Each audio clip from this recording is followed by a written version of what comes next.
جب زمین پر انسانوں نے اپنی طاقت پر ناز کرنا شروع کیا، جب دلوں میں خدا کا خوف مٹنے لگا اور غرور نے عاجزی کا دامن چھین لیا، تب اللہ رب العزت نے اپنی رحمت سے ایک چراغ جلایا، ایک ایسی روشنی جو گمراہی کے اندھیروں میں راہ دکھانے آئی۔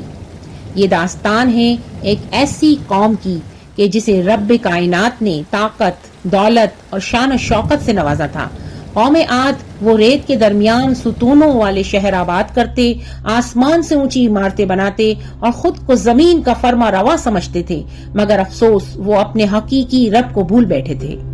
ایسے وقت میں اللہ تعالیٰ نے ان کی طرف ایک نبی بنا کر بھیجا جو صداقت، حکمت اور صبر کا پیکر تھا۔ وہ آواز جو آندھیوں کے شور میں بھی واضح تھی، وہ پیغام جو سخت ترین دلوں کو بھی ہلا دینے کی قوت رکھتا تھا، وہ تھے حضرت ہود علیہ السلام۔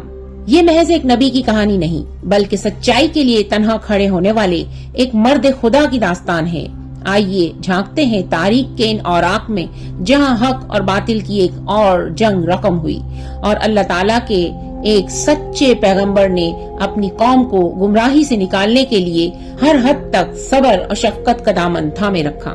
جب انسان اپنی کامیابیوں کو اپنا کمال سمجھ بیٹھے، جب طاقت، دولت اور شہرت ان کی دل اور دماغ پر اس طرح چھا گئے کہ اسے اپنے پیدا کرنے والے کا خیال تک نہ رہے، تو وہ لمحہ دراصل اس کے زوال کا آغاز ہوتا ہے۔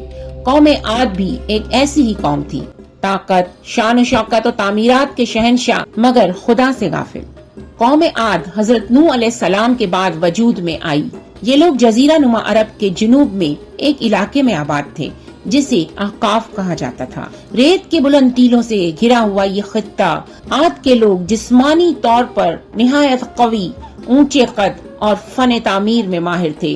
وہ بڑے بڑے ستونوں والے شہر بناتے، آسمان سے باتیں کرتی عمارتیں تعمیر کرتے اور صحرا میں جنت جیسے باغات اگاتے۔ انہیں اپنی طاقت پر ناز تھا۔ وہ کہتے تھے، کون ہے ہم سے زیادہ طاقتور؟ مگر وہ بھول گئے تھے کہ جس نے انہیں طاقت دی وہی ہے سب سے زیادہ طاقتور۔ قوم عاد حضرت نوح علیہ السلام کی قوم کے بعد آئی۔ وہ احقاف نامی علاقے میں رہتے تھے جو موجودہ یمن اور عمان کے درمیان واقع تھا۔ ان کا شہر ارم ذات العماد کہلاتا تھا، جس کے بارے میں قرآن میں ذکر ہے، کیا تم نے نہیں دیکھا کہ تمہارے رب نے عاد کے ساتھ کیا کیا؟ یعنی ارم ذات عماد، جو ایسی قوم تھی کہ جس کی مانند کوئی قوم زمین میں پیدا نہیں ہوئی تھی۔ سورہ فجر کی آیت نمبر 6 اور 8 میں اس کا ذکر ہے۔ ان کے پاس بے حد طاقتور جسم، خوبصورت عمارات اور زبردست ٹیکنالوجی تھی۔ وہ بادلوں کو روک کر بارش کا رخ موڑنے جیسی چالاکیاں کیا کرتے تھے، لیکن ان سب طاقتوں کے باوجود وہ اللہ کو بھول گئے تھے۔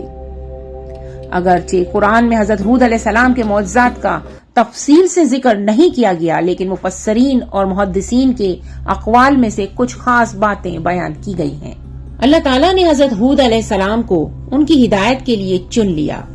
وہ قوم عاد ہی کے فرد تھے۔ ان کے مزاج، زبان، رسم و رواج سے واقف تھے۔ انہوں نے اپنی قوم کو نرمی، حکمت اور محبت سے دعوت دی۔ اے میری قوم، اللہ کی عبادت کرو، اس کے سوا تمہارا کوئی معبود نہیں۔ کیا تم ڈرتے نہیں؟ لیکن قوم عاد نے انکار کیا اور کہنے لگی، اے ہود، کیا تو ہمیں ہمارے معبودوں سے پھیرنا چاہتا ہے؟ ہم تو تجھے جھوٹا سمجھتے ہیں۔ حضرت ہود علیہ السلام نے فرمایا، میں اللہ کو گواہ بناتا ہوں اور تم سب بھی گواہ رہو کہ میں تمہارے ان جھوٹے معبودوں سے بری ہوں۔ تم سب مل کر جو چاہو میرے خلاف کر لو، مجھے میرے رب پر بھروسہ ہے۔ قوم عاد نے حضرت ہود علیہ السلام کا مذاق اڑایا اور کہنے لگے، اے ہود، ہم تو تمہیں کم عقل سمجھتے ہیں، تم پر کسی جن کا اثر لگتا ہے۔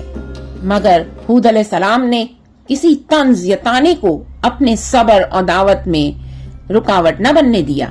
دن رات محفل و خلوت میں وہ انہیں حق کی طرف بلاتے رہے، مگر قوم عاد نے ان کی دعوت کو ٹھکرا دیا اور کہا، ہمارے باپ دادا بھی انہی معبودوں کو پوچھتے تھے، تو اب آ کر ہمیں نیا راستہ دکھانا چاہتا ہے؟